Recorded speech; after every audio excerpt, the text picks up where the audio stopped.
मेरा सेशन कल नहीं हुआ था आप लोगों के साथ, और हमने मेंस कर लिया था, राइट? कुछ छूटा था क्या मेंस में? नहीं। कल तहसीन मैम ने आपके साथ ऐसे किया होगा, तो आज मैं भी ऐसे ही करूंगी। ठीक है, anything else that you want to discuss? CSAT. यार टाइम थोड़ा कम है आज, लेट्स ट्राई। तो पहले मैं क्विकली आई टेल ऐसे। ठीक है, एवरीबॉडी रेडी? हाँ, सीसैट ही कराऊं? सीसैट का ठीक है, मैं 5-10 मिनट्स में सीसैट करा दूंगी, क्योंकि उसको पढ़ना नहीं है ऐसा।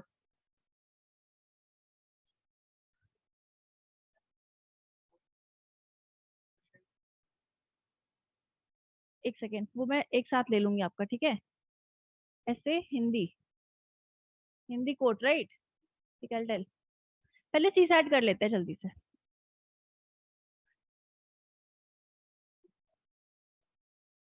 तो सीसैट में the very first thing is previous year question. आपको 2013 से स्टार्ट करना है प्रीवियस ईयर को, और स्कैन करते जाइए। पहले तो 2 दिन, आप 3 दिन स्कैन करो कि क्या क्या क्वेश्चन आए हैं और किस किस टॉपिक से क्वेश्चन आए हैं। ठीक है, so you will find obviously इस पेपर में 80 क्वेश्चंस होते हैं, राइट? अब वो वर्बल, लॉजिकल रीजनिंग या data interpretation, third is your quantitative, quant. ठीक है, तो अब आपको ना थोड़ा पता होगा अपना खुद का कि आपका वर्बल स्ट्रांग है, एलआरडीआई स्ट्रांग है, या क्वांट स्ट्रांग है।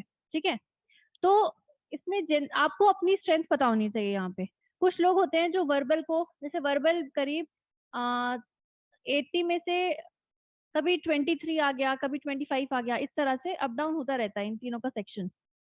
तो पहले आप वर्बल कर लो, उसके बाद जो भी है आपका एलआरडीआई वो कर लो, फिर ये कर लो। इस तरह से आपको पता होना चाहिए क्या स्ट्रांग है basically.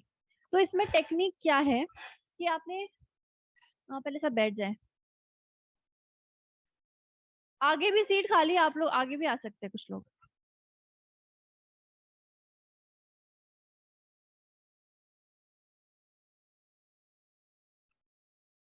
Okay, so previous year को देख के क्या समझ आएगा कि किस किस टॉपिक से मेजर क्वेश्चंस आपके आते हैं। तो अगर हम क्वांट को उठाएं, तो आपके रेशियो प्रोपोर्शन से काफी क्वेश्चंस आते हैं। आपके एवरेज वाले टॉपिक से काफी क्वेश्चंस आते हैं। टाइम, टाइम स्पीड डिस्टेंस से काफी क्वेश्चंस है। और वो एक जो वर्क वाला होता है, हाँ, वर्क टाइम वाला, वो उसके काफी क्वेश्चन है, परसेंटेज के काफी क्वेश्चन है। तो देखो इसमें प्रोबेबिलिटी, परम्यूटेशन, कॉम्बिनेशन ये थोड़ा कम है ना? पर उसका, उसको पढ़ने के लिए आपको बहुत कुछ करना है, बहुत टाइप के प्रोबेबिलिटीज एंड परम्यूटेशन कॉम्बिनेशन के क्वेश्चंस है। तो अगर you have done this much, then only go to other things. First complete all of these things, क्योंकि ये रिपीटेडली आएगा ही आएगा, है ना? और बहुत ही आसान है, इसमें कुछ ऐसा है नहीं। लाइक टाइम स्पीड डिस्टेंस का सिर्फ एक चीज है, अलग अलग 4-5 वैरायटी ऑफ क्वेश्चन है, उनको आप कर लिए हो जाएगा। इसी तरह से रेशियो प्रोपोर्शन, वर्क टाइम तो सबसे इजी लगता है मुझे। एक कॉन्सेप्ट है, इतने यूनिट में इतना वर्क, इतने में इतना वर्क, डन। एवरेज भी वही चीज है, कुछ करना ही नहीं है, इसको यहाँ मल्टीप्लाई करो, उसको वहां करो, हो गया। है ना? मतलब ऑब्वियसली काम आपको करना है, मैं बस बता रही हूँ कि अल्टीमेटली वही करना है, उतना ही। तो इसके लिए आप कोई भी एक बुक ले लो। जैसे मैंने क्या किया था, मेरे पास सीसैट की प्रीवियस ईयर की एक बुक थी, पूरी सॉल्व थी वो। तो अगर मैं किसी क्वेश्चन पे फंसती हूँ तो मैं उसको डायरेक्टली वहां से करके आगे बढ़ जाऊंगी। अगर आपको इसका फंडामेंटल ही नहीं क्लियर है, तो आप एक अच्छी पब्लिकेशन की बुक ले लो, चाहे अरिहंत है, हाँ, किरण, यार पता नहीं, आप बता रहे हो तो ठीक है, एक टाटा मैग्रो-हिल की होती होगी। तो किसी भी अच्छी पब्लिकेशन की बुक ले लो, क्वांटिटेटिव, एलआरडीआई, और उसमें वर्बल, हर हर कुछ होता होगा। इनफैक्ट अरिहंत की सीसैट की बुक आती है, मोटी होती है। आर एस अग्रवाल, यार R S Agarwal I think सिर्फ क्वांट की है, दोनों है। ठीक है, तो आप जो भी फॉलो कर रहे हो, एक ऐसी बुक हो जिसमें हर एक टॉपिक दिया है थोड़ा बहुत, कि आपको हर एक टॉपिक को थोड़ा प्रैक्टिस करके उसके बेसिस पे प्रीवियस ईयर क्वेश्चन कर लो, यू आर डन। देखो सीसैट में फेल वहां होते हैं जब आपने, मैं अपना ही एग्जांपल लेती हूँ, किसी और का क्यों लूँ, ठीक है? तो सीसैट में आई टोल्ड यू, 2020 वाले अटेम्प्ट में आई फेल्ड। आई स्कोर 65 और कट ऑफ आपका क्या होता है 66 पॉइंट समथिंग। ठीक है, तो बेसिकली अगर आपने 80 तक सेफ स्कोर ले लिया है तो you can easily prepare for your mains. देखो सीसैट में फंसे रहने का प्रॉब्लम क्या है कि आप मेंस डेडिकेटेडली कर नहीं पाओगे फिर, क्योंकि आपको हमेशा लगता रहेगा पता नहीं क्लियर होगा कि नहीं होगा। इसलिए अपने जीएस को भी और अपने सीसैट को भी एटलीस्ट 10 to 15 मार्क्स के मार्जिन से क्लियर करना हमेशा टारगेट बनाओ। मेरा जीएस में हमेशा टारगेट होता था कि मैं फॉरेस्ट का कट ऑफ क्लियर करूंगी। अगर मान लो कट ऑफ सिविल सर्विसेज का 100 है तो फॉरेस्ट का करीब 115 जाता है ना? पता है ना ये बात? पता है? इंडियन फॉरेस्ट सर्विसेज उसका प्रीलिम्स भी यही होता है ना, तो जो उसका प्रीलिम्स का जो कट ऑफ है वो इससे हमेशा 15 मार्क्स ज्यादा रहता है। तो मैंने जब भी क्लियर किया है मेरा हमेशा ये कट ऑफ का टारगेट था। तो मैंने फॉरेस्ट जब दिया था अपना मेंस, तो मतलब एक आपके पास सेफ साइड भी होता है कि ठीक है आपने फॉरेस्ट भी आप दे रहे हो, that's also all India service, है ना? Indian forest services a very good service, all India service. तो हमेशा इसको टारगेट लो। अगर इसको टारगेट लोगे तो मेहनत भी वैसी होगी और अल्टीमेटली ये क्लियर हो ही जाएगा। इसी तरह से सीसैट का हमेशा सोचो कि 100 तक जाना ही है, मार्क्स आपके 100 तक लाना ही है। अगर यही सोचोगे कि यार बस 67 मार्क्स ले आएंगे तो वो आएंगे फिर 50। हमेशा 100 टारगेट मिनिमम लेके ही चलना है आपको। ठीक है, तो आपने प्रीवियस ईयर में देख लिया कि किस किस टाइप के क्वेश्चंस आए हैं, उस पे आपने वो बुक ली, अपना 10-15 दिन में ये सारे टॉपिक्स को कवर कर दिया। इसी तरह से क्या करना है कि ऑल्टरनेट रख लो। जैसे मान लो आप वीकली 2 दिन निकाल रहे हो सीसैट के लिए, उस दिन आपका जिस दिन भी लोड थोड़ा कम है या आपको लग रहा है अभी जीएस से थक गए हैं, लेट्स डू सम सीसैट, तो आप ये कर सकते हो। और जब जनवरी आता है ना तो जनवरी से डेडिकेटेडली सीसैट करिए। जैसे अभी आप वीकली 1 दिन कर लो या वीक में ट्वाइस कर लो, पर जब जनवरी आता है तो make sure you have a proper time table कि ये वाला टॉपिक में 4 दिन में, ये वाला टॉपिक 3 दिन में, ये वाला 2 दिन में, इस तरह से टाइम टेबल होना चाहिए। क्योंकि आपके पास सिर्फ जनवरी से लेके अप्रैल तक आपको वाइंड अप कर देना होगा कि अब जो नेक्स्ट मंथ आपका बचता है थोड़ा बहुत, उसमें आप सिर्फ ऑन रिपीट क्वेश्चन सॉल्व कर रहे हैं। यहाँ फिर आपको कोई कॉन्सेप्ट नहीं सीखना है नया। ठीक है, तो जो भी आप बुक से प्रैक्टिस करना चाहेंगे वो जनवरी से लेके अप्रैल तक कंप्लीट कर दो उसको। और अभी जो आपके पास टाइम है, अक्टूबर तो खैर खत्म है, नवंबर और दिसंबर 2 महीने बहुत हैं यार, इसमें पूरा एनालिसिस कर दो, पूरा अच्छे से कर दो। आप किस स्टेज पे हो वो समझो पहले।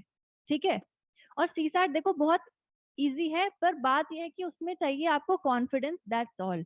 अगर आपको लग रहा है कि कॉन्फिडेंस नहीं है तो सब हिल जाएगा। और कॉन्फिडेंस क्यों नहीं होता? क्योंकि आपने कभी उस पर प्रैक्टिस ही नहीं की होती है। जिस दिन आपने प्रैक्टिस कर लिया, हर एक टाइप ऑफ क्वेश्चंस को कर लिया, इट्स ऑल डन। सीसैट मतलब बेसिकली वही आपके घर बैठे ही हो जाता है। वहां वहां आप बस कॉन्फिडेंस से जाते हो और कराते हो। ठीक है, मेरा 2020 का अटेम्प्ट मैं बताती हूँ क्यों गया था। जब मैंने 2018 और 19 दिया तो मेरे मार्क्स थे 110 120 कुछ सीसैट में। ठीक है, तो मुझे लगा अपने को तो सब आता ही है, क्या दिक्कत है। और 2020 वाला जो अटेम्प्ट था उसमें मैंने सारा फोकस अपने जीएस पे डाला। I didn't attempt even one question of CSAT before giving it. अब ये एक फुलिश मिस्टेक बोलो आप या ओवर कॉन्फिडेंस बोलो, क्योंकि मुझे दिखा कि यार यहाँ पे भी मैंने यही काम किया तो इतने अच्छे नंबर आ गए, अभी क्या ही जरूरत है। ठीक है, पर बात यही है कि वहां बैठ के जब मैंने चूज कर लिया, जैसे आपने क्वेश्चन खोला, बुकलेट खोली, तो जो फर्स्ट सेट ऑफ क्वेश्चन है, मान लो 4-5 क्वेश्चन है, वो सारे वर्बल थे। और वो पैसेजेस ऐसे थे ना कि बहुत ही स्लाइट डिफरेंस पे सारे ऑप्शन प्लेस थे। तो एक पैसेज पढ़ा, नहीं आया आंसर, दूसरा पैसेज पढ़ा, नहीं आया आंसर, इस तरह से मेरे 20 मिनट वेस्ट हो गए और मैं उस फर्स्ट पेज पे ही अटकी रह गई और मैंने एक भी क्वेश्चन नहीं सॉल्व कर पाई। तो बेसिकली मेरा पूरा डगमगा गया मामला कि first 20 minutes are gone. Next page पे, अब वहां पे माइंडसेट प्लेज इन। अगर आपको पता है कि वर्बल में आप इस टाइम पे स्टक हो चुके हो, आपका दिमाग पैसेज को डिसाइफर नहीं कर पा रहा है, तो you should have quickly switch to quant या वर्ब एलआरडीआई, क्योंकि उसमें एकदम से दिमाग खुल जाता है। पर मैं इंग्लिश ही करती रह गई। मुझे लगा इंग्लिश अगर अभी मुझसे नहीं हो रहा है तो मुझे जब प्रेशर आएगा लास्ट हाफ एन आवर में तो बिल्कुल ही नहीं हो पाएगा इंग्लिश। तो ये I kept on feeding my mind कि यार नहीं हो पाएगा, नहीं हो पाएगा, और अल्टीमेटली नहीं हुआ। सिर्फ एक क्वेश्चन मैं कर लेती और वो सीसैट हो जाता उस टाइम पे। और वो इतने इजी इजी क्वेश्चंस मैंने छोड़ दिए जो वो वाले होते हैं ना, ये बंदा इस डायरेक्शन में गया, उस डायरेक्शन में गया, ये तो मतलब सबसे इजी है ना? एवरेज वाले क्वेश्चन सबसे इजी हैं। जो S1 एक स्टेटमेंट, S2 एक स्टेटमेंट, ये सबसे इजी चीजें हैं। ये सारे सब पे मैं गई ही नहीं, बिकॉज आई वॉज थिंकिंग कि अगेन ईगो एक प्रॉब्लम की रिस्क नहीं ले रही थी मैं वहां पे। अगर इंग्लिश कर रही हूँ तो करे जा रही हूँ, क्वांट कर रही हूँ करे जा रही हूँ, तो ये नहीं करना है। देन आई रियलाइज इन 2021 कि सीसैट का मतलब ये नहीं है कि आपको आता है या नहीं, बात यह है कि उस पर्टिकुलर टाइम पे what decision you are making. अगर आप किसी भी क्वेश्चन पे 30-40 सेकेंड से ज्यादा रुके या 1 मिनट से मैक्सिमम ज्यादा रुके तो गया, स्लिप हो जाता है। क्योंकि क्या होता है कि आपका मान लो कोई आपने डिफिकल्ट क्वेश्चन उठा लिया और यहाँ आंसर आने वाला है और यहाँ आप कैलकुलेशन में फंसे हुए हो, तो आपको लगता है यार थोड़ी सी कैलकुलेशन ही तो बची है, लेट्स डू, पर वो समझ नहीं आता और 5 मिनट जाते हैं उस क्वेश्चन में। तो ये काम नहीं करना है। और ये अगेन बहुत ही साइकोलॉजिकली ये लोग प्लेस करते हैं अपने क्वेश्चन को, बैक टू बैक डिफिकल्ट देंगे, आप पूरे डीरेल हो जाओगे। फिर एक पेज आएगा उसमें सारे इजी क्वेश्चन छपे रहेंगे। वो सबसे प्रॉब्लम की बात होती है कि जब आप 1 से 80 क्वेश्चन स्कैन ही नहीं कर पाते हो और लास्ट में 20-30 क्वेश्चन बहुत इजी से होते हैं, तो आपकी प्रायोरिटी होनी है कि 1 से 80 क्वेश्चन आपको स्कैन करना है। Switch switch switch, that's all. 30 second गए नहीं आया आगे बढ़ो, गए नहीं आया आगे बढ़ो। Definitely they will be very easy easy question अगर आप 1 से 80 स्कैन कर देते हो और आपका ये हो जाएगा। ठीक है, हमेशा टारगेट रखो कि एटलीस्ट 55 क्वेश्चन करने हैं 80 में से। वहां आपको 80 के 80 क्वेश्चन नहीं करने हैं, है ना, पर 55 अगर हो गया मतलब ये 50 से 60 रेंज इज बेस्ट रेंज। ये अगर आपका आ जाता है एवरेज 55, तो फिर मतलब यू आर डेफिनेटली थ्रू। ठीक है, और यही आपको हेड स्टार्ट देता है मेंस प्रिपेयर करने को। अगर आप उस स्टेज में ना कि यार प्री हो रहा है कि नहीं हो रहा है, हो रहा है कि नहीं हो रहा है, तब आपको मेंस के लिए वो किक आएगी ही नहीं। और वो किक तभी आएगी जब आपको पता है आपका जीएस और सीसैट दोनों अच्छे मार्जिन से क्लियर्ड है। Then on the very next day you will be very much eager to start mains. Otherwise you will keep checking answers and different coaching material के कीज, और वो सारा टाइम निकल जाएगा, रिजल्ट आएगा और अगर कॉल आ गई तो आपने आराम से 20-25 दिन वेस्ट कर दिए मेंस के। तो डोंट डू दैट, अच्छे मार्जिन से दोनों पेपर को निकालो। सीसैट में और कुछ नहीं करना है, सिर्फ प्रीवियस ईयर को सॉल्व करना है। एक जो आपने बुक ली है उस पे अपने क्वांट की थोड़ी प्रैक्टिस करनी है, हर एक उससे टॉपिक से, रेशियो से, एवरेज से, लॉस प्रॉफिट लॉस से, सिंपल इंटरेस्ट कंपाउंड इंटरेस्ट से। ठीक है, बिल्कुल डीप में नहीं जाना, ये कैट नहीं है। ठीक है, ये कैट का क्वांट एलआरडीआई नहीं है, नॉर्मल है एकदम, 10th क्लास का बच्चा करेगा। आप उसको पूरा दिन कर दो ना, मैं किसी को भी अगर एक पूरा दिन दे दूं, आप सारे लोग सीसैट सॉल्व कर लोगे। द थिंग इज उस 2 घंटे में आपको डिसीजन बनाने हैं कि ये सेट ऑफ क्वेश्चन करना है कि ये क्वेश्चन छोड़ना है, वो is the decision making that is being checked. CSAT से आपका सिर्फ ये नहीं चेक हो रहा है, आपका डिसीजन मेकिंग चेक हो रहा है कि उतने प्रेशर में आप ये कैसे हैंडल कर रहे हैं। अंडरस्टैंडिंग। आपकी कोई क्लासेस होती हैं सीसैट की? हाँ, फेब में, हाँ ठीक है, आइडियल टाइम। जैसे मैंने बोला वो जो टाइम है ना अप्रैल तक का, उसमें अच्छे से ब्रश अप कर लो सारी चीजें। और जो लास्ट के टाइम है उसमें सिर्फ ऑन रिपीट क्वेश्चन सॉल्व करो। अगेन ये नहीं है कि मैं क्वांट से डरती हूँ या डरता हूँ तो मैं करूंगी नहीं, because trust me very easy, very very easy. कोई भी रॉकेट साइंस क्वेश्चन नहीं आता है, बहुत आराम से सुलझा के दिमाग बैठो। आप loss and profit and loss कर रहे हो, सब भूल जाओ, क्या एग्जाम कुछ नहीं, बस प्रॉफिट एंड लॉस किया। कोई आपने बुक उठाई थी, उसके हर एक कॉन्सेप्ट को समझा, उसके बेसिस पे हर कॉन्सेप्ट पे एग्जाम्पल लगाया, क्वेश्चन सॉल्व किया, डन। कोई डरने की जरूरत नहीं है यहाँ पे। ठीक है, ये आधे बच्चे सीसाट से डरे हुए हैं एकदम। डरो मत, बिल्कुल बहुत ही इजी है। Okay, just that correct mindset and you have scan through all topics, so that वहां बैठ के कुछ नया ना मिले। एंड डेली मेक श्योर कि जब आप टाइम टेबल बना रहे हैं तो आपके वर्बल, एलआर, डी और क्वांट सबको आप टाइम दे रहे हो। आप 3 मान लो पैसेजेस सॉल्व कर लिया आपने एक दिन में, एक क्वेश्चन आपने एलआर का लगा लिया, 2 क्वेश्चन क्वांट के लगा दिए, तो ये 40 मिनट में ये काम हो जाएगा मैक्सिमम। मैक्सिमम या 1 घंटे का मान लो आपने स्लॉट दिया। ठीक है, और आपने 10 क्वेश्चन ऑन रिपीट पैसेज कर लिए, धड़ाधड़ पैसेज किए, फिर 5 इसके 5 इसके कर लिए, समथिंग लाइक दिस, कि तीनों चीजें आप कर रहे हैं। और कुछ डेज ऐसे निकालो जहां पे आप 1 घंटा सिर्फ क्वांट ही कर रहे हो, मान लो कि जैसे आप एवरेज कर रहे हैं, तो आपका एवरेज सिर्फ 5 क्वेश्चन करके क्लियर नहीं होगा, आपको हर एक टाइप के क्वेश्चन करने हैं एवरेज में। तो 1 घंटा उस दिन एवरेज को दे दिया, 1 घंटा आपने रेशियो प्रोपोर्शन को दे दिया, इस तरह से। Getting it? Any doubt? And trust me it will be managed easily. जैसे मैंने आपको पहले भी एग्जांपल दिया था कि जो मेरा गोल्ड मेडलिस्ट फ्रेंड है वो बेचारा सीसैट में फेल हुआ था। He is an engineer from IT Bombay.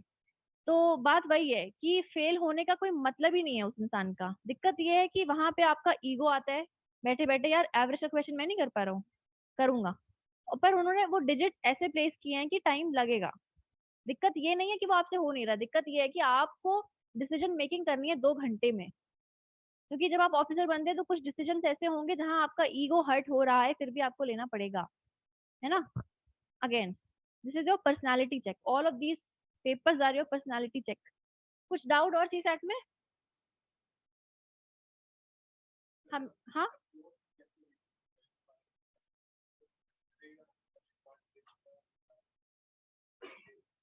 ये देखो, ये एक एक अप्रोच में नहीं बता सकती, because that will be misguiding.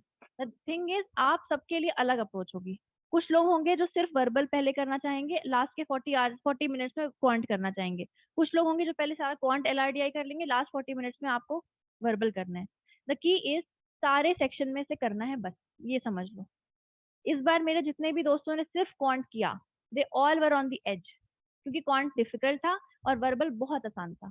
तो जो लोग, अगर आप किसी माइंडसेट से सोच के गए ना कि मैं सिर्फ ये करूंगी ये करूंगी ये करूंगी, तो फेल है, या बहुत एज पे आओगे। बात यही है कि वहां आपको डिसाइड करना है कि इस साल इजी आया क्या है, कौन सा क्वेश्चन इजी है। इसीलिए मैं कह रही हूँ, पहला क्वेश्चन आप गए, 30 सेकेंड में हुआ तो हुआ, नहीं हुआ आगे बढ़ो। दूसरा करो, हुआ तो हुआ, नहीं हुआ आगे बढ़ो। इस तरह से आप 30 सेकेंड कर रहे हो तो मतलब कितना, 40 मिनट्स में हो जाएंगे आपके, है ना। पर मिनट अगर आप 80 क्वेश्चन देते तो 80 मिनट में होते, इसमें 40 मिनट्स में हो गए आपके, एक स्कैनिंग हो गई आपकी। समझ आ रहा है क्या कह रही हूँ? अब आपके पास एम्पल टाइम बचा है कि जो चीजें कहीं आधे पे रुकी थी, कोई कैलकुलेशन आधे पे रुका था, उसको आपने पूरा कर लिया। ठीक है। और इस 30 में आपके, ट्रस्ट में, बहुत सारे क्वेश्चन इजी हो जाएंगे। कुछ पैसेजेस होते हैं बहुत आसान होते हैं, बहुत आसान होते हैं। और पैसेज में भी हमेशा समझना, जो थोड़े बड़े दिख रहे होते हैं ना, sometimes they are the easiest. और जो बहुत छोटे से लिखे होते हैं, they are very philosophical at times. तो इस ट्रैप में नहीं जाना है कि सबसे छोटे छोटे छान रहे बैठ के, ये सब मत करना। और ये कहाँ से आएगी ये टेक्निक? हाँ, आप जितना प्रीवियस ईयर करोगे वहां से आएगी। ओके। बड़ा, हाँ। हाँ, बट द थिंग इज, आपको हमेशा उसी कॉन्टेक्स्ट में ही देना है। Don't pre assume. जैसे कोई ग्रीन रेवोल्यूशन, क्लाइमेट चेंज, कुछ जीएस के टॉपिक्स आते हैं, इन्फ्लेशन, समथिंग समथिंग टॉपिक आते हैं, तो ये चीजें मत करो कि पहले क्वेश्चन पढ़ लिया, आंसर खुद ही समझ लिया क्या होगा बिना पढ़े। ये भी ट्रैप्स हैं। हाँ, हाँ।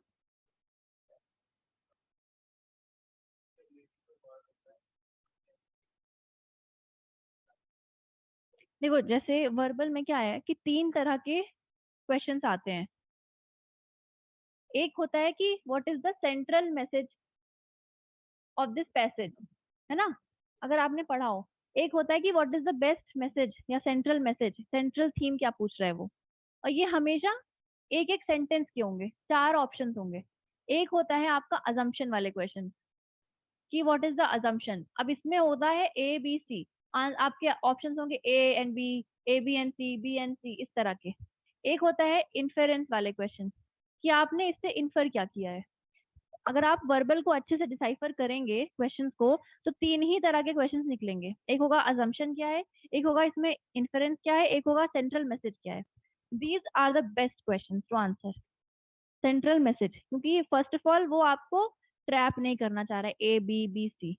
एक सेंट्रल मैसेज है उस पैसेज का, वो आपको खुद को समझ आ जाएगा, आप टिक करेंगे आगे बढ़ेंगे। तो ये मेरा हमेशा प्रायोरिटी पे रहता था। ठीक है। 3 star, this is 2 star, this is 1 star, this I will attempt at the last. क्योंकि कई बार अजम्पशन हमारे खुद के होते हैं, अजम्पशन वो पैसेज में नहीं दिया होता है, हम खुद ही अज्यूम कर लेते हैं। तो ये सबसे ट्रिकी क्वेश्चन होते हैं। इन्फ्रेंस क्या है कि आपको एक इन्फ्रेंस मिल जाता है पैसेज में, इसलिए मैं सेकंड प्रायोरिटी पे रखूंगी। First priority is your central message, कि आपका इस पूरे पैसेज से निचोड़ क्या निकला है एक, वो हर लॉजिकल इंसान समझ जाएगा। These are the trickiest assumption. तो जब आप प्रैक्टिस कर रहे हैं घर पे, तो इन्हें अच्छे से प्रैक्टिस करो। और वहां पे हमेशा दिमाग ऑन रखो पेपर अटेम्प्ट करते टाइम। ठीक है, कि ट्रैप में फंसना नहीं है एकदम। ये नहीं कि मैं इंग्लिश ऑनर्स का स्टूडेंट हूँ तो मैं तो सब कर लूंगा, ऐसा कुछ नहीं है। वहाँ कोई ऑनर्स मैथमेटिक्स कुछ नहीं चलता है। वहाँ सिर्फ और सिर्फ एक चीज है, ऑन स्पॉट डिसीजन मेकिंग। हाँ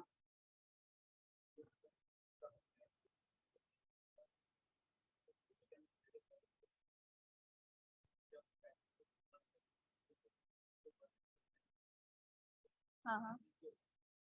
तो आप क्वेश्चन में मतलब सारे ऑप्शंस भी पढ़ते हैं पहले? हाँ हाँ, ये तो करना ही है, बिल्कुल करना है। आप देखो, ये क्वेश्चन लिखा है, ये कुछ एबीसी स्टेटमेंट्स है। हाँ, क्वेश्चन के साथ स्टेटमेंट मत पढ़ो, क्योंकि फिर अजम्पशन आ जाता है दिमाग में। सिर्फ क्वेश्चन पढ़ो, पैसेज पढ़ो, ये तो बिल्कुल लॉजिकल है। Anything else? कोई भी डाउट, छोटा बड़ा कुछ भी? ठीक है।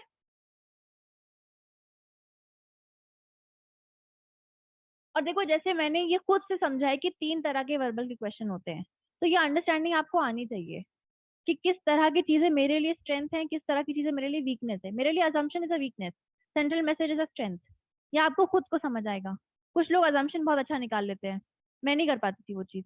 मुझे पता था ये मेरा नेगेटिव होता है, तो मैं हमेशा सेफ प्ले करती थी। अगर मेरे अच्छे से 50 क्वेश्चन बन गए हैं, तो why will I take risk with assumption, जब मुझे पता है इसमें एक्यूरेसी मेरी अच्छी नहीं है। ठीक।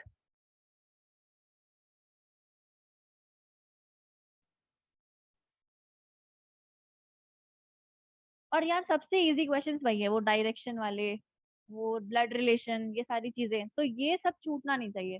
अगर आप ये इजी इजी टारगेट्स कर लोगे ना, तो you will never be, you will never stop at CSAT. पर अगर ईगो आ गया तो दिक्कत है। ओके। हाँ हाँ हाँ, करो, बिल्कुल करो। जो ग्राफ्स के होते हैं, दिखता बहुत ही कॉम्प्लिकेटेड है, ठंडे दिमाग से सोचो, बहुत आसान है। बहुत ही आसान है। एक साल, आई गेस 2019 या 18 में बहुत सारे ग्राफ्स आए थे, ग्राफ पे ग्राफ थे। उस साल लॉजिकल रीजनिंग कम था, डीआई बहुत था, डेटा इंटरप्रिटेशन। तो बहुत ही ट्रिकी ग्राफ थे, दो दो साइंस थे, बहुत सारे कर्व्स थे। पर वो बहुत ही इजी होता है। बात यही है, ठंडा दिमाग, one question at a time. आगे पीछे कुछ सोचना ही नहीं है, ये क्वेश्चन को मैं इतना सेकंड दे रही हूँ, ठंडे दिमाग से, that's all. And what you से ना कि how much you bleed in peace is how less you bleed in war, something ना। तो बात वही है, आप जितना अच्छे से एग्जाम एनवायरनमेंट बना के अपने पेपर को यहाँ बैठ के दोगे, वही आपका रेप्लिकेट होगा। ऐसा नहीं होता कि वहां आप जाके कुछ करिश्मा कराओगे। मैंने यही गलती की थी 2020 में। बात देखो, सामने है रिजल्ट। हाँ, अब थोड़ा सा ऐसे बता देती हूँ मैं। हाँ,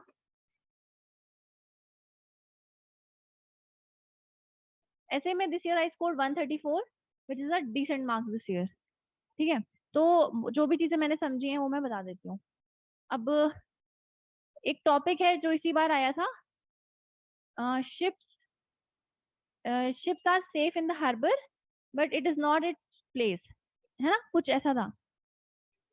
हाँ, it belongs, ships are safe in harbor but it's not place it belongs, something something, है ना। तो सबसे पहले देखो, चूज कैसे करना है टॉपिक को। अब क्या हो रहा है आजकल की, फिलोसफिकल क्वेश्चंस आ रहे हैं ज्यादातर। पर हम हमें ये ट्रैप में नहीं फंसना है। आपकी क्लास 1:30 तक ले सकते हैं ना? ठीक है, तो अभी है 15 minute, let's logically put it. देखो, again first step is syllabus. Syllabus इसमें कुछ है नहीं, बट कुछ वर्ड्स दिए हैं यूपीएससी ने। अगर आप पढ़ेंगे सिलेबस को तो क्या वर्ड्स हैं मैं बताती हूँ।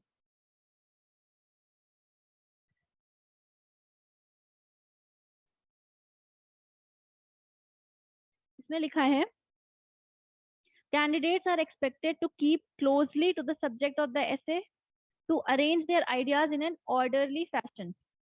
So first thing is to keep close to the subject, arrange in orderly fashion. Next is and to write concisely. देखो, यूपीएससी ना कुछ हवाबाजी में नहीं देता है, वो ये चाहता है इसलिए उसने दिया है। Concisely, credit will be given for effective and exact expression.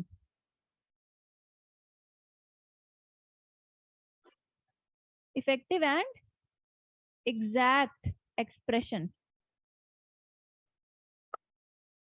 तो सिलेबस की जगह पे उन्होंने ये दिया है कि वो डिमांड क्या है आपसे। आपको सब्जेक्ट से बहुत ही क्लोज रहना है।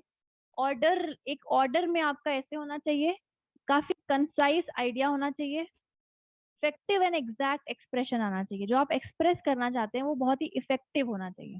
ठीक है, this is what it want. अब हमें क्या करना है, समझना है कि ऐसे का पर्पस क्या है, वहां पे क्यों ऐसे ले रहा है। तो देखो, उसने 1200 वर्ड्स की स्पेस दी आपको, वहां पे आपका ओरिजिनल इंसान बाहर आ ही जाता है। ठीक है, आपको हर जगह उसने बोला कि 250 वर्ड्स में खत्म करो, जीएस में बोला 250 में खत्म करो। तो वहां पे आपको बहुत ही ऑब्जेक्टिवली चीजें एनालाइज करनी है, आगे बढ़नी है। यहाँ पे आपको वो एक ह्यूमनिस्टिक अंडरस्टैंडिंग जो है आपकी, जो आपका एक इमोशनल साइड है, एक ह्यूमनिज्म है आपके अंदर, वो यहाँ पे आप दिखा सकते हैं आराम से। जो एक इंसान है आप, जो आपकी पर्सनालिटी आज तक ऑर्डरली मैनर में अरेंज हुई है, वो आप यहाँ दिखा सकते हो। आपको एक पूरी फील्ड दी है अपने आप को कैनवस पे पुट करने की। ठीक है, तो यहाँ पे आपको एक ब्यूरोक्रेट की तरह सोचना है, एक ह्यूमनिस्टिक इंसान की तरह सोचना है, एक एम्पैथेटिक सिंपैथेटिक जो इंसान है, एक इमोशनल एंगल आपके अंदर आना दिखना चाहिए, एक विजन दिखना चाहिए, लीडरशिप दिखनी चाहिए, एक ऑप्टिमिज्म दिखना चाहिए। हमेशा टॉपिक कितना ही बुरा हो, आपके अंदर वो विजन होना चाहिए कि इसका सोल्यूशन क्या है। बिकॉज आप वहां पे पॉलिटिकल प्रोपोगेंडा नहीं करने जा रहे हैं कि मान लो पेट्रियार्की पे क्वेश्चन आया तो मैं बिल्कुल रेडिकल फेमिनिस्ट बन के उस पर बोले जा रही हूँ। बात ये है कि मुझे पता है, आपको भी पता है कि प्रॉब्लम है, but I am not a layman, I am an officer जो सोल्यूशन चाहता है उसका। मैं बस ये नहीं बोलूंगी यार यहाँ प्रॉब्लम, यहाँ problem, I also need to have a solution. Solution कब आएगा, जब प्रॉब्लम को आपने एक्सेप्ट किया है। तो यहाँ पे आपको ऐसे भी नहीं दिखाना है कि नहीं जी हमारे यहाँ तो सब बढ़िया है। एक्सेप्ट प्रॉब्लम, एक्सेप्ट कि आज तक बेहतर हुआ क्या है, and now give better solution to it. तो ये एक पेडागॉजी है। आपने कुछ चीजें एक्सेप्ट की, आपने देखा कि नहीं अब कुछ इंप्रूवमेंट है, and now what more can be done. This is the basic thing.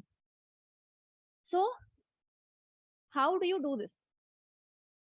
तो first of all let's talk about GS type topics. कुछ टॉपिक्स जीएस आते हैं और कुछ फिलोसफिकल आते हैं, राइट? आजकल सारा फिलोसफिकल हो गया है, बट दैट डजंट मीन आप जीएस छोड़ दोगे। जीएस सबसे आसान है। क्या करना है कि अगेन 15 साल के क्वेश्चन पेपर उठा लो, कुछ 10-15 हेडिंग्स आ जाएंगी आपके पास, 10 से 12 थीम्स आएंगी जिसमें आपके जीएस के टॉपिक्स आए हुए हैं। जैसे democracy, globalisation, technology and innovation, economy पे कुछ होगा, कुछ एग्रीकल्चर पे होगा, कुछ फार्मर पे होगा, कुछ विमेन इश्यूज होंगे, पॉवर्टी पे इश्यूज होंगे, एजुकेशन होगा, हेल्थ होगा। ये सारे जीएस के कुछ टॉपिक्स है जो आप 10-15 हेडिंग्स में आप डिवाइड कर लेंगे। तो कभी विमेन पे कुछ एंगल आएगा, कभी विमेन पे एक और एंगल आएगा, बेसिकली वो है विमेन। कभी पॉवर्टी पे कोई एंगल आया, कभी कुछ आया, बेसिकली दैट इज पॉवर्टी। तो आपने ऐसे उसमें डिवाइड कर लिया, और हर एक दिन दे दो इसको कि आप 3 घंटे में डेमोक्रेसी पे आपने कुछ कोर्स निकाल ली, कुछ आइडियाज देख लिए, और इस तरह से आपने ये 10-12 टॉपिक्स को कवर कर लिया। हर दिन एक को दे दो या 2 दिन दे दो। ठीक है, पूरे पूरे दिन ये काम नहीं करना है। ऐसे एक दिन की बात नहीं है, ऐसे इज ओवर द टाइम। आपको इन्फॉर्मेशन गैदर होती जाती है, आप एक जगह रखते जाते हैं। एक ऐसे की नोटबुक बनाओ और उसको मोटा मोटा इन टॉपिक्स में डिवाइड कर लो जीएस के। जहां आपको जो चीज मिलती है फौरन यहाँ पुट कर दो। That can be a story, that can be a quote, that can be a personality, some example, international, national, कोई भी एग्जाम्पल, सब कुछ यहाँ पुट करना है आपको। तो ये ओवर द टाइम बिल्ड होता है ऐसे। ऐसा मत करना कि आज मैं एक हफ्ता ऐसे ही कर रही हूँ, ये नहीं चलता। ठीक है, तो this is how you do GS. Let's talk about philosophical. बात यहाँ पे है। तो देखो, सबसे पहले हमें 3 घंटा मिला है। हाँ, हमने सबसे पहले 5 मिनट्स में अप्रोक्स टॉपिक सेलेक्ट करना है, अच्छे से टॉपिक चूज करना है, जल्दबाजी में नहीं। और टॉपिक चूज करने का मतलब क्या होता है, जहां आप ज्यादा आइडियाज ला पा रहे हैं, सिर्फ आप एक डायरेक्शन में नहीं सोच रहे हो, आपकी जो स्ट्रेंथ है वो आ रही है वहां पे। ये नहीं करना है कि ये बहुत लोगों ने लिखा तो मैं ना लिखूं, ऐसा नहीं है। Because again this exam is of relative deprivation and अप्रीवेशन ना। तो आपने इस इंसान से कैसे बेहतर इस चीज को बता दिया, आपको नंबर मिल जाएंगे। डोंट गो कि ये बहुत ही लेस रिटन टॉपिक है तो मैं इस पर लिखूंगा, ऐसा नहीं। आपने टॉपिक चूज किया 5 मिनट्स में। नेक्स्ट आपको 20 से 25 मिनट्स में इसका एक रफ बना लेना है, अपने ऐसे का रफ स्केच बनाना है। उसमें आप क्या क्या करेंगे बताती हूँ। और फिर नेक्स्ट 1 आवर में आपको एक ऐसे लिख देना है पूरा, राइट। तो अराउंड 1.5 घंटा आप डिवाइड करोगे, 1.5 घंटा एक ऐसे का, 1.5 घंटा एक ऐसे का। 20 से 25 मिनट आपने रफ स्केच बनाया, 1 घंटा आपने लिख दिया, 5 मिनट में आपने डिसाइड किया। अंडरस्टैंडिंग। अब बात आती है रफ की। तो जितना अच्छे से आप रफ पेज बनाएंगे उतना अच्छे से यहाँ आप पुट करेंगे आइडियाज को। तो essay is made up of, first is ideas, second is examples, and thirdly it's like a necklace। जैसे मैं आप बताती हूँ एक एग्जाम्पल देके, एक नेकलेस है, वो एक धागे से बंधा होता है। हाँ, सिमिलरली ऐसे एक वायर से या एक धागे से बंधा होता है जो उसको क्लोज रखता है टॉपिक के। और ये बीड्स जो है ना नेकलेस की, वो अलग अलग होती है। So this is your different paragraph. These paragraphs are unique within themselves, but they are attached with one common thread। तो एक धागे में आपने कुछ आइडियाज को पिरोया है, कुछ यूनिक आइडियाज को आपने पिरोया है, बट द धागा इज कॉमन एंड दैट धागा इज द टॉपिक। आप टॉपिक से दूर नहीं जाओगे, ठीक है। यहाँ पे आपको बिल्कुल एक कवि तो नहीं बनना है, कवि बनोगे तो ठीक है, बट बात यह है कि आपका अंदर का एक पर्सनालिटी बाहर आ जानी चाहिए, दैट्स ऑल। यहाँ जीएस जैसे फैक्ट्स नहीं छोड़ने हैं आपको कि ये भी फैक्ट, वो भी फैक्ट, ये भी फैक्ट। एक एंगल लाना है इमोशंस का। अंडरस्टैंडिंग। तो योर आइडियाज, अब आइडियाज क्या होते हैं देखो। मान लो ये टॉपिक है, ships are safe in harbour but it is not its place where it belongs, something. तो जब आपने रफ में पहले तो ये टॉपिक को पूरा लिख दो। अब देखो इसमें कीवर्ड्स क्या है, ship, safe, harbour, not the place it belongs. तो शिप क्या हो सकता है? शिप एक आदमी इंसान हो सकता है, शिप एक कंट्री हो सकती है, शिप एक ग्लोबल लेवल पे कोई ऑर्गेनाइजेशन हो सकता है, एक आपका नॉर्मल इकोनॉमिक ऑर्गेनाइजेशन आपकी कंपनी हो सकती है। सेफ क्या है? सेफ मतलब एक कंफर्ट जोन। इस टॉपिक का मतलब समझ रहे हैं आप कि जब शिप हार्बर में खड़ी है तो वो सेफ तो है, पर उसकी जगह वो नहीं है, उसकी जगह समुंदर है। और समुंदर में वास्ट अपॉर्चुनिटीज हैं। हार्डशिप्स आएंगे, कुछ ऑब्स्टिकल्स आएंगे, बट वही उसकी जगह है। क्योंकि जब वो हार्बर में खड़ी है तो अभी देखो देखो, पहले उसने दिया ships are safe in harbour, आपने कीवर्ड्स निकाल लिए। अब आपने इसके कुछ सिनोनिम्स यहीं के यहीं लिख दो। शिप्स क्या हो सकती है? एक इंडिविजुअल हो सकता है, एक नेशन हो सकता है, कोई एक स्टेट हो सकता है, ग्लोबल लेवल पे कोई ऑर्गेनाइजेशन हो सकता है, ठीक है। सेफ का आपने कुछ सिनोनिम लिख लिया, आपकी कंफर्ट जोन, आपकी security, your kind of cocoon that you are living in. हाँ, आपकी जो प्रीवियस एक्सपीरियंस है बस आप उन पे ही काम कर रहे हो, नए एक्सपीरियंस में आप जा नहीं रहे हो। Not the place it belongs, उसकी प्लेस एक्चुअली है क्या? Ocean, vast opportunities, challenges head on. तो इस, हाँ जी, हाँ, origin, place it belongs two is ocean ना, शिप ओशन में होनी चाहिए। तो ओशन से क्या मतलब है कि एक वास्ट एंडलेस अपॉर्चुनिटी है उसके पास, बेसिकली ये है। तो यहाँ पे आपने आइडियाज लिख दिए कि शिप एक्चुअली बिलोंग कहाँ करती है। हर एक वर्ड को आपने डिसाइफर कर दिया अपने आइडियाज में। और जब ऐसे शुरू करते हो ना, तो कहीं बाउंडेशन मत लाओ, एंडलेस अपने दिमाग को सोचने दो। कुछ भी एक आइडिया आ सकता है आपके दिमाग में, एंडलेस, कहीं रेस्ट्रिक्शन लाना ही नहीं है, सोचने लो। चाहे वो मूवी हो, आपके पड़ोसी में कोई दिक्कत है, आपकी पर्सनल लाइफ में कभी कुछ हुआ हो, कोई गाने से आपको कुछ याद आ रहा हो, कोई एक न्यूज़पेपर में इवेंट याद आ रहा हो, कुछ भी, दिमाग को खुला छोड़ दो, अपने आप आएगा सब कुछ। तो फर्स्ट स्टेप इज, आपने ये सारे वर्ड्स लिख दिए। नाउ इज कि आपको अब आइडियाज लाने हैं कि अपने आप टॉपिक्स को डिवाइड कैसे करेंगे, ऐसे को। तो मैंने इस टॉपिक को 4 में डिवाइड किया था। First is ship are safe in harbour, second not the place it belongs to. अब क्या है कि अब आपको इस टॉपिक को निगेट करना है। How do you negate? तो बोला है ships are safe in harbour, but now I will question, are ships really safe in harbour? Because if somebody is in harbour, वहां पे उसको जंक लगता है। हाँ, तो क्या सच में ये सेफ है? ये बस आप शॉर्ट टर्म देख रहे हो वो खड़ी है, पर in the long term it is losing its value, it is not gaining experience. Similarly with a human being, when you are lying in your comfort zone, you're not ready to take on challenges that life will bring you. So are you really safe? I think you are in most dangerous zone. तो यहाँ आपने इसको ही question कर दिया कि is it not a myth that ship is safe in harbour? फिर आप उस आइडिया पे लिखोगे। Again individual, country. जैसे कंट्री, जब तक इंडिया क्लोज्ड इकोनॉमी थी, it was in its comfort zone. The moment India open to the world, हमने कितने सारी चीजें गेन की। Like now we are the fifth largest economy, third largest startup ecosystem, highest paying IT jobs, है ना? तो बात वही है, the moment you come out of comfort zone, you are introduced to boundless opportunities. तो ये एक myth in itself है। आप इसको अगेन कैसे निगेट कर सकते हैं कि यार देखो, कभी कभी हमें वापस से हार्बर पे आना पड़ता है, कभी हमें रेस्ट करना होता है लाइफ में। आपने जंग होती है, जैसे गांधी जी का क्या क्या फिनोमेना था, स्ट्रगल ट्रूथ स्ट्रगल। जिंदगी भर स्ट्रगल नहीं करना, जिंदगी भर शिप को ओशन में जाते नहीं रहना।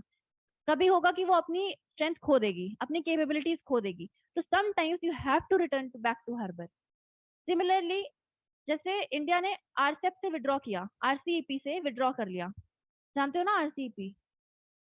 हाँ, रीजनल कॉम्प्रिहेंसिव इकोनॉमिक पार्टनरशिप, जो उसने आसियान नेशन के साथ अभी एक इकोनॉमिक पार्टनरशिप डील साइन की थी ना, 16 मेंबर नेशन। तो अभी इंडिया ने विड्रॉ कर लिया उसको लास्ट ईयर। क्यों विड्रॉ कर लिया? क्योंकि उसको पता था कि उसकी खुद की इकोनॉमिक कैपेबिलिटी इतनी अच्छी नहीं है कि वो आसियान से डील कर पाए। तो कभी कभी हमें वापस से हार्बर पे जाना पड़ता है, कभी कभी हमें अपने बॉर्डर्स को क्लोज करना पड़ता है ना? कभी कभी बाहर आपका तूफान आया है, तो आपको रैशनल प्ले करना है, विजडम अप्लाई करके अपने घर वापस आना पड़ता है। ऐसा नहीं है कि आप एकदम शूरवीर बन के चले जा रहे हैं उसमें, है ना? तो आपके पास बेसिकली 4 आइडियाज आ गए इस टॉपिक के। First, ships are safe in harbour. Second, it's not the place it belongs to. Third, are ships really safe in the harbour और is it a myth? Fourth, sometimes we have to come back to the harbour. हाँ। नहीं नहीं, देखो मैंने क्या बोला, ship मतलब individual. हाँ, it's a metaphor, that's why I told ना कि राइट डाउन इट्स मीनिंग। ये एक इंडिविजुअल हो सकता है, एक इंसान, एक कंट्री, एक बड़ी कंट्री, एक कोई ग्लोबल ऑर्गेनाइजेशन। समझ रहे हो क्या कह रही हूँ? आया ना समझ? अब इसी तरह से मैं ये बताती हूँ कि अब आप ड्रामेटाइज कैसे कर सकते हैं किसी चीज को। जनरली आप एनेक्डोट से शुरू करते हो या किसी कोट से शुरू करते हो, बहुत ही ड्राई ऐसे नहीं बनाना है। जैसे कोई इंसान, 2 लोग ताजमहल गए, एक ने बोला हाँ ताजमहल व्हाइट मार्बल से बना है, बहुत अच्छा है। दूसरा उसको थोड़ा पोएट्रिकली बता रहा है कि surrounded with green spaces and river lying behind it, the magnificent marble something something. तो ये बंदा उसी चीज को बता रहा है बट एक अलग लहजे में बता रहा है ना? तो ये आपको बनना है, ये वाला। बहुत फ्लारी लैंग्वेज नहीं चाहिए, बट एक इमोशनल एक्सप्रेशन चाहिए। इट्स नॉट जीएस कि आपने धाड़ धाड़ धड़ फैक्ट फेंके और हो गया। थोड़ा उसको घुमा फिरा के पिरो, ड्रामेटाइज करो। जैसे क्लाइमेट चेंज का मान लो कोई टॉपिक आता है, तो मेरे पास हमेशा एनेक्डोट्स रेडी रहते थे। अब क्लाइमेट चेंज में मैं हमेशा ये चेप के आती थी कि देखो टाइम्स न्यू स्क्वायर में एक क्लाइमेट क्लॉक लगी हुई है। टाइम्स न्यू स्क्वायर समझ रहे हो ना, न्यूयॉर्क में टाइम्स स्क्वायर में एक क्लाइमेट क्लॉक है जहाँ पे लिखा है 7 years 255 days। और ये बिल्कुल ऐसे रेड में ब्लिंक करती रहती है पूरे टाइम, टाइम स्क्वायर में ये ब्लिंक करती रहती है। तो मैं हमेशा क्लाइमेट चेंज को ऐसे स्टार्ट करती थी कि what do you think is the most important digit right now? Is it 0 or 1 on which computer plays? In my opinion, the most important digits right now is 7 years, 255 days. What is it? I'll ask questions. This is the time, this is the digit playing, displaying loud and hard in Times Square on the climate clock. It suggests that humanity has this much time after which the changes will become irreversible. तो time square में जो climate clock है वो यही बोलती है कि इतने साल बाद जो चेंजेस है ना क्लाइमेट में, वो इरिवर्सिबल हो जाएंगे। आप कुछ कर लो, एक्सट्रीम वेदर इवेंट नहीं खत्म होगा। आप कुछ कर लो, जो हीट वेव्स है वो नहीं जाएंगी। तो आपने इसको बहुत ही ड्रामेटाइज कर दिया। ठीक है, अभी उसको थोड़ा डर सा महसूस हुआ कि यार इतना ही है। और उसको बहुत लोग को नहीं पता कि क्लाइमेट क्लॉक जैसी कोई चीज है, टाइम स्क्वायर में ये है। अब कोई लिख सकता है कि टाइम क्लॉक, जो क्लाइमेट क्लॉक है वहां पे ये लिखा हुआ है, पर आपको इसे ड्रामेटाइज करना है कि it is displaying loud and hard and something something that should shake the conscience of the humanity that we are heading toward catastrophe, something like this। आ रहा है? अब देखो, टेक्नोलॉजी पे कोई क्वेश्चन आएगा तो आपको पता है टेक्नोलॉजी या तो नेगेटिव फेज में होगा या पॉजिटिव में होगा।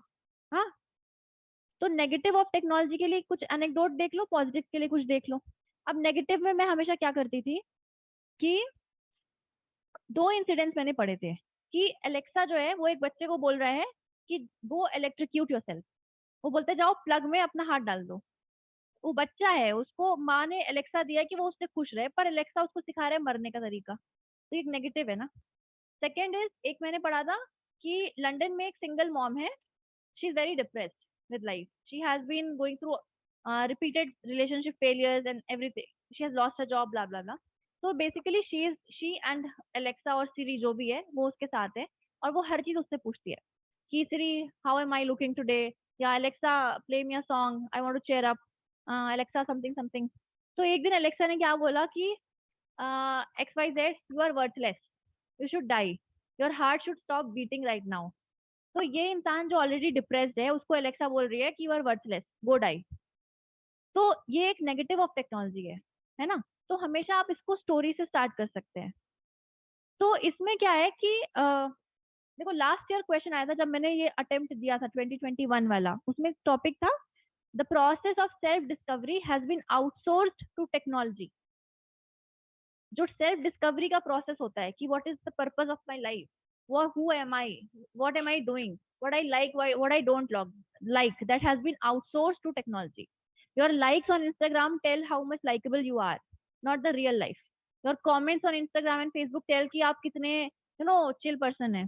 आपके फॉलोअर्स डिफाइन करते हैं कि आपका कितना फैन फॉलोइंग है। तो कहीं ना कहीं ये सेल्फ डिस्कवरी जो हम खुद करते थे, अब हमने वो टेक्नोलॉजी को दे दिया, आउटसोर्स कर दिया। Similarly this London single women ने अपनी खुशी को एलेक्सा को दे दिया कि एलेक्सा तुम ही गाना बजाओ मेरे लिए, तुम ही मुझे चीयर अप करो, मैं तो बर्बाद। तो एलेक्सा ने बोल भी दिया कि you are worthless, go die. है ना। तो ये आप हमेशा स्टार्ट कर सकते हैं negative of technology. Positive of technology में मेरे पास एक एनेक्डोट था कि दिल्ली गवर्नमेंट का एक प्रोग्राम है बिजनेस ब्लास्टर्स। कोई जानता है इसे? न्यूज़पेपर में बहुत आता है। बिजनेस ब्लास्टर्स में क्या करते हैं, गवर्नमेंट स्कूल के बच्चे होते हैं जो अपने आइडियाज लाते हैं।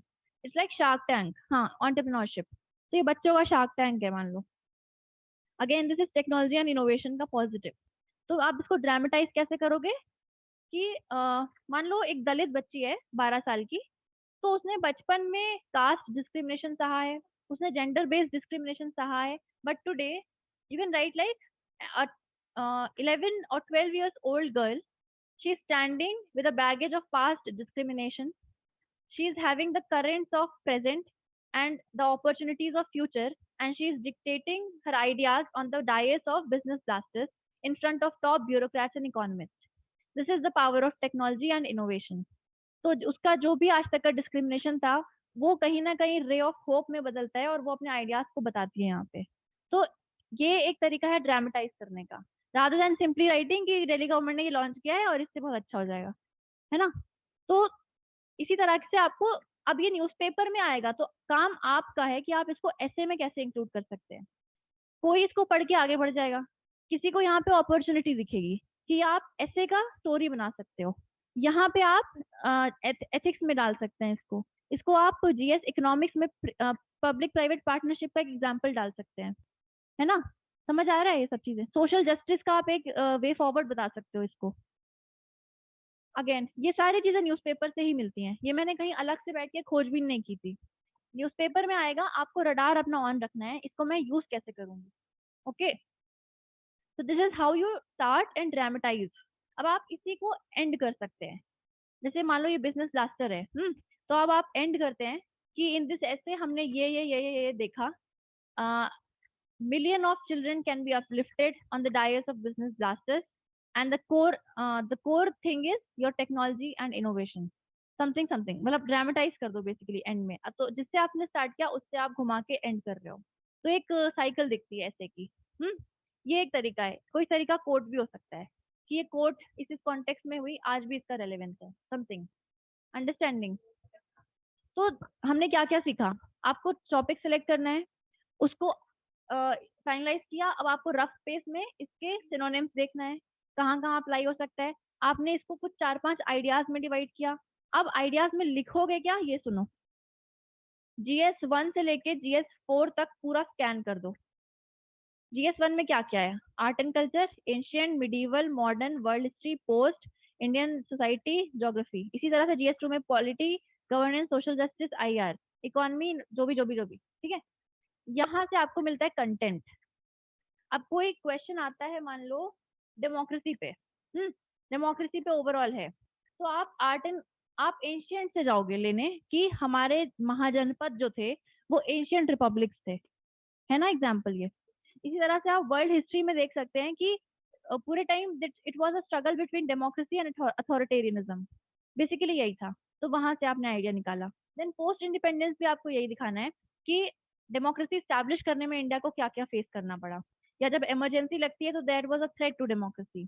फिर आप इसी तरह से सोशल इंडियन सोसाइटी में आप देख सकते हैं कि गांधी जी बोलते हैं डेमोक्रेसी एक वन टाइम अफेयर नहीं होता, ये एक एपिसोडिक 5 ईयर सिलेक्शन नहीं होता, it is what you realise in everyday life. अगर आपको आपके घर पे चूज करने का ऑप्शन नहीं है ना कि आपको ये पढ़ना है कि वो, इससे शादी करनी है कि उससे, then you are not in a democracy. ठीक है, तो गांधी जी सेज कि ये स्पिरिचुअल डेमोक्रेसी है that you experience in everyday life. तो इस तरह से आप बेसिकली हर सब्जेक्ट से कुछ कुछ आइडियाज निकालते हो GS1 से लेके 4 तक। अब कैंट क्या बोलता है, इमानुअल कैंट, कि autonomy is a categorical imperative, universalism, humanism and autonomy are the categorical imperative for humanity. Autonomy क्या है, डेमोक्रेसी तो है ना। इसी तरह से सोक्रेटिस ने अ, अपने स्टेट के सामने सूली पे चढ़ना मंजूर कर लिया, पर उसने अपनी डेमोक्रेसी नहीं छोड़नी चाहिए। उसने अपना एक्सप्रेशन को उसने बोला मैं बोल के ही रहूंगा, मैं अगर ये अंदर मेरे आइडिया है तो मैं इसको बोल के ही रहूंगा, भले को मुझे सूली पे चढ़ा दो, because he wanted to realise democracy. तो ये आप GS1 से लेके GS4 तक के सारे एग्जाम्पल्स उठा लो, आइडियाज उठा लो और अपने रफ स्पेस में लिखते जाओ, समझ रहे हो। और जब आप इसको पुट करोगे ना, मान लो आपने ये 4 आइडियाज लिए थे, शिप वाला 4 आइडियाज थे आपके पास, अब इनमें आप देखोगे ये एग्जाम्पल अप्रोप्रिएट कहाँ जाएंगे। अब कुछ को आप काटते जाओगे कि नहीं यार ये एग्जाम्पल सही बैठ नहीं रहा है, कुछ को आप पुट करते जाओगे।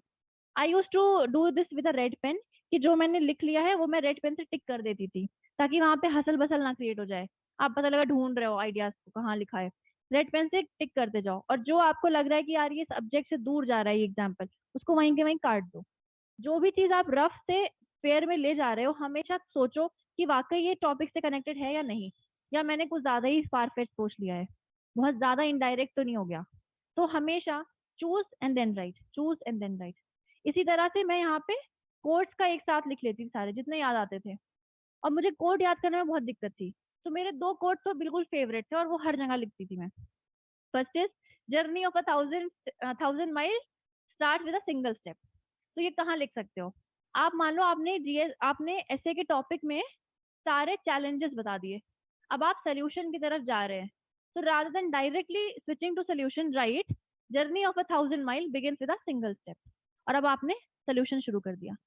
इसी तरह से आपने एक कोट होता है, the beauty of the desert lies that somewhere it hides a well.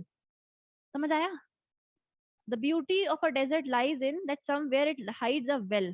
तो ये these are all challenges, but कहीं एक रे ऑफ होप होती है डेजर्ट में। तो अगेन जब आप ऐसे लिखते हो सारे चैलेंजेस आपने लिख दिए, फिर आप लिखो but the beauty of desert lies in somewhere it hides a well. अब आपने कुछ अपॉर्चुनिटीज दिखा दी कि भले ये है बट सर कुछ हो सकता है, कुछ अपॉर्चुनिटीज हैं, कुछ चीजें हमने गेन की है, कुछ सोल्यूशंस हैं। तो ये 2 ऐसे कोट हैं जिनका कोई कॉन्टेक्स्ट नहीं है, ये हर जगह फिट हो जाएंगे, करेक्ट। इस तरह से आप कुछ बहुत ही कॉमन चीजें निकाल लो और हर जगह उसको फिट कर दो। आपने देख लिया कि ऐसे के एग्जाम्पल क्या है एंड ऑल। अब एक और मैं एग्जाम्पल दे देती हूँ जो मैंने लास्ट ईयर लिखा था। एक टॉपिक था hand that rocks the cradle rules the world. अब इसमें क्या है देखो,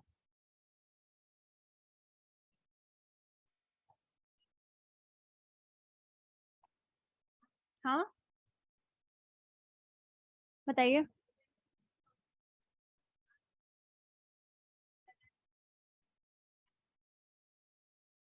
definitely, see your novels, your movies, आपके सॉन्ग्स, जितनी चीजें आप डाल सकते हो यहाँ पे डालो। इंट्रो कर सकते हो, ड्रामेटाइज उस नॉवेल को करो। ना ना ना ना, you can, like Gabriel Garcia Marquez is an author, वो बड़ी सारी चीजें लिखते हैं, love in the times of cholera, something, वो बेसिकली लिखते हैं कि जब सब कुछ बिगड़ रहा है तो भी आप होप कैसे ला सकते हो। तो आप बोल सकते हो in the words of Gabriel Garcia Marquez, hope is the best thing, या faith is the bird that sees the light and something something, है ना। तो इस तरह से आप कोट कर सकते हैं, या आप बोल सकते हैं the essence of the novel can be seen here, something. आ रहा है समझ? No, you not get extra paper, but जो आपकी आंसर शीट होती है ना, उसमें पीछे के 6-7 पेज रफ होते हैं, वहां लिखा होता है स्पेस फॉर रफ वर्क, पूरे बड़े बड़े पेजेस होते हैं, वहां पे आप ये सब करोगे अपना। ठीक है, हाँ दैट गोज, आपको उसको स्ट्राइक करना होता है। और जब लीव ओके, आपको उसे स्ट्राइक करना है। ठीक है, तो अब मैं लास्ट एक बताती हूँ। Hand hand that rock the cradle rules the world. अब इसका मतलब क्या है? क्रेडल मतलब वो झूला, बच्चा जिसमें झूलता है। हैंड दैट रॉक्स मतलब जो उसको झुलाता है। Rules the world. तो इसमें मुझे एक स्टोरी याद आ गई। There was a 2016 batch IAS officer Saumya Pandey, उनका बहुत न्यूज में आया था कि उनका सब लोग फोटो खींच रहे थे because she was sitting in her office, अपने 22 दिन के बच्चे को लेके बैठी थी।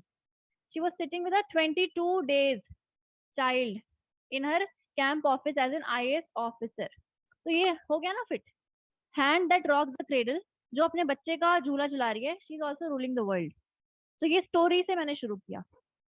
ठीक है, इस तरह से चीजें स्ट्राइक कर जाती हैं, आपको कहीं से भी दिमाग में आ जाएगा। कोई भी स्टोरी आपने बचपन से आज तक पढ़ी हो, कोई रेफरेंस आपने देखा हो, बस दिमाग को खुले सांड की तरह छोड़ दो एकदम, अपने आप आइडियाज आ जाएंगे। अब आपको, हाँ, हाँ जी, एम्पैथी, हाँ हाँ, ये टॉपिक बता रहे हो? अच्छा हाँ, बिल्कुल बिल्कुल। आप, हाँ, इसमें अब एक चीज है कि आपने सिर्फ एक माँ के रोल को देखा, क्योंकि हमारा स्टीरियोटाइप है कि झूला कौन झुलाएगा, mom. But that can be a father also, that can be a grand mother also. तो हमेशा टॉपिक जो है ना, मोटा मोटा उसको 70% लिखो, बट 30% कुछ और आइडियाज भी डालो। ठीक है, ये है। इसमें कुछ ना कुछ अलग भी थोड़ा करो, जैसे मैंने शिप वाले में बताया, तो वहां आपने निगेट भी किया कि नहीं, शिप सेफ एक्चुअली है ही नहीं वहां पे, कि नहीं, उसको कभी कभी हार्बर पे वापस जाना भी पड़ेगा। थोड़ा सा निगेट करना है, ये नहीं कि आपने पूरा 50% निगेट कर दिया। हमेशा एक लॉजिकली सोचा करो। 70 से 80% उस टॉपिक को रखो, 20 से 30% निगेट कर दो। ओके, अब मैं जल्दी से यार कुछ फ्रेमवर्क बता देती हूँ। आपको टाइम है क्या? टाइम तो ओवर हो गया है। Quickly listen. फ्रेमवर्क क्या होते हैं कि आप किस किस डायमेंशन में सोच सकते हैं। एक तो हमने GS 1 से लेके 4 तक देख लिया। इसमें आप एग्जाम्पल्स उठाओगे और एग्जाम्पल को आइडियाज में फिट करोगे। एक फ्रेमवर्क होता है कि आप इंडिविजुअल से ग्लोबल जाते हैं। इंडिविजुअल लेवल, आपका कम्युनिटी लेवल, आपका ऑर्गेनाइजेशन लेवल, आपका state level, nation level, global level. तो मान लो इन्वायरमेंट का टॉपिक है, तो ग्लोबल लेवल पे क्या क्या हो रहा है, UNFCCC बना हुआ है, CBD बना हुआ है, सब कुछ है। आपके नेशंस क्या कर रहे हैं, इंडिया कुछ कर रहा है, इसी तरह से कोई और कंट्री कुछ कर रही है, इसी तरह से स्टेट कुछ कर रहे हैं। जैसे दिल्ली का हाइड्रोजन बसेस हैं, CNG बसेस हैं, केरला का एयरपोर्ट सारा सोलर हो गया है। ऑर्गेनाइजेशन कुछ कर रहे हैं, जैसे स्टारबक्स है। स्टारबक्स क्या करता है कि जो अपनी कॉफी सोर्स करता है, वहां पे वो उन बच्चों को सस्टेनेबल समथिंग समथिंग प्रोवाइड कराता है, उनकी एजुकेशन को वो देखता है, उनका हर एक चीज वो देखता है जहां से वो कॉफी उठाता है। इसी तरह से जो शेल कंपनी है आपकी, ऑयल एक्सप्लोरेशन कंपनी है ना, उसका एजेंडा है प्लैनेट, पीपल, प्रॉफिट। वो इस पे काम करती है कि ये तीनों चीजें होनी चाहिए। हाँ, तो ये कुछ ऑर्गेनाइजेशन के एग्जाम्पल है। इसी तरह से कम्युनिटी कुछ करती है। कम्युनिटी जैसे कोई NGO है, SHG है। जैसे एक है मिलेट सिस्टर्स नेटवर्क, ये विमेन का एक SHG है। वो क्या करते हैं, वो मिलेट उगाते हैं। मिलेट क्या है कि ड्रॉट प्रोन क्रॉप है, आपके सूखे में भी उग जाएगा, न्यूट्रिशन वैल्यू बहुत ज्यादा है। तो इससे वो इनकम जनरेट कर रहे हैं, इससे वो सस्टेनेबिलिटी ला रहे हैं। तो आप इसको कम्युनिटी लेवल पे कोड कर सकते हो। इंडिविजुअल, जैसे Jadav Payeng, he is forest man of India. ये असम में इन्होंने अपना पूरा फॉरेस्ट ही बना डाला है। इसी तरह से Rajendra Singh, he is water man of India. इसी तरह से Garvita Gulati, she is water women of India, ये सब कहाँ से मिलता है? न्यूज़पेपर से मिलता है। Don't blow down your mind कि मैम को इतना कहाँ से आ रहा है, ये सब न्यूज़पेपर में है। ठीक है, अभी कुछ टाइम पहले 18 बच्चे इंडिया से गए थे यूनाइटेड नेशंस, क्योंकि उन्होंने इन्वायरमेंट के लिए कुछ कुछ आइडियाज लाए थे। उनमें से एक थी गर्विता गुलाटी। उन्होंने क्या बोला कि जब हम रेस्टोरेंट जाते हैं तो हम अपने ग्लास को सबसे पहले पूरा भर देते हैं पानी से, पीते कितना है? इतना सा, है ना। बाद में वो ग्लास छूटा रह जाता है, हम देखते तक नहीं, और अल्टीमेटली वो हम बहा देते हैं, जो वेटर उसको ले जाता होगा वो फेंकता है ना। तो अकॉर्डिंग टू हर एस्टिमेट हम इस तरह से 5 मिलियन लीटर से ज्यादा वेस्ट करते हैं एवरी डे। तो हर कैंपेन वॉज कि जब भी आप रेस्टोरेंट जाए आप हमेशा क्वार्टर पानी भरें, उतना ही पानी भरो जितना पीना है, क्योंकि हम माइंडलेसली बहुत चीजें कर रहे होते हैं यार। तो बेसिकली ये था, और उसको इसलिए यूनाइटेड नेशन से अवार्ड मिला था। तो ये चीजें न्यूज़पेपर में है, आपको डिसाइड करना है कि आप कहाँ यूज करोगे इसको। अंडरस्टैंडिंग। तो एक फ्रेमवर्क है इंडिविजुअल से ग्लोबल जाना। ये आप चैलेंजेस में भी देख सकते हैं कि मान लो पेट्रियार्की पे क्वेश्चन है, तो इंडिविजुअल लेवल पे चैलेंज है, कम्युनिटी लेवल पे चैलेंज है, नेशन लेवल पे और ग्लोबल लेवल पे चैलेंज है। इसी तरह से पॉवर्टी, पॉवर्टी आप ऐसे देख सकते हैं, आप सोल्यूशन भी ऐसे देखोगे, सोल्यूशन भी ग्लोबल लेवल से इंडिविजुअल लेवल तक आता है। अंडरस्टैंडिंग। एक फ्रेमवर्क होता है, आप टाइमलाइन पे देखो, एंशियंट टाइम में क्या था, मॉडर्न में क्या है, फ्यूचर में क्या होगा। ये टेक्नोलॉजी में बहुत अच्छा फिट होता है, टेक्नोलॉजी एंड इनोवेशन में। जो लोगों ने आग का इजाद किया, फायर इन्वेंट किया, that is also an innovation, है ना। इनोवेशन का मतलब सिर्फ टेक्नोलॉजी नहीं होता। देखो, अगर अकबर ने दीन इलाही लाया तो वो रिलीजियस इनोवेशन है ना। So innovation cannot be just technologically. Innovation is any kind of new idea. इसी तरह से आप फ्यूचर में देखो, जैसे मेटावर्स है, मेटावर्स अभी आया नहीं है ना, पर फ्यूचर टेक्नोलॉजी है वो, तो इनकी बातें करो। टाइमलाइन हो गया। अब कुछ स्टेक होल्डर्स हो सकते हैं। स्टेक होल्डर क्या हो सकते हैं? विमेन, चाइल्ड, मेन, एसटीज, दलित, ट्राइबल्स, आपके rural India, urban India, cosmopolitan societies, ये कुछ स्टेक होल्डर्स हैं। आपकी गवर्नमेंट, आपकी इकोनॉमी, आपका पॉलिटिकल स्फीयर, है ना। तो वो जो बेसिक है आपका pastel approach, political, economic, social, technology, environment, legal, इसी तरह से जोड़ते जाओ, हिस्टोरिकल, समथिंग समथिंग। ठीक है, और हमेशा एथिक्स का डायमेंशन जरूर लाना। एथिक्स और ऐसे बहुत क्लोज है, आप वहां के आइडिया सीधे सीधा इधर ला सकते हैं, स्पेशली इन फिलोसफिकल एसेज, कि according to Plato courage is the cardinal virtue. 4 cardinal virtues है ना प्लेटो के, जस्टिस, टेम्परेंस, करेज, विजडम। तो कोई भी इस तरह के फिलोसफिकल एसेज आते हैं तो आप प्लेटो को कोट करो, एरिस्टोटल को कोट करो, सोक्रेटिस को कोट करो, बुद्धा को कोट करो, आप डॉक्टर कलाम, आइंस्टाइन, जितने भी लोग हुए हैं उन सबको कोट करो। This is how you get the source. अब आपको उसी को ऑर्डरली मैनर में अरेंज करना है अंडर द सब हेडिंग्स और सब आइडियाज। Getting it? और इसके लिए आपको हमेशा अपना दिमाग ऑन रखना है, जहां से जो मिल रहा है एक्सट्रैक्ट किया, पुट किया, थोड़ा ड्रामेटाइज किया। अब जैसे कोई ग्लोबल हंगर इंडेक्स का है, हमने कितना स्कोर किया? 107। तो आप एक एक टाइम आप लिख सकते हो कि हमारा रैंक कितना है। दूसरा इंसान उसको ड्रामेटाइज करेगा कि sir it's an anomaly that in a food surplus India there are 37% children stunted. It's a very irony. It's an ironic stage where we have been ranked 107 and we are the largest producers of food grain. तो ये एक तरीका है उसे mould करने का, rather than just simply writing this. Because in essay they are not checking your factual knowledge, they're checking your overall personality. और GS में आपको ये स्कोप वो नहीं देते, जीएस में बोलते हैं डायरेक्ट लिखो, आगे बढ़ो। ऐसे में उन्होंने एम्पल टाइम, एम्पल स्पेस दिया है। ठीक है, make best use of it, that's all.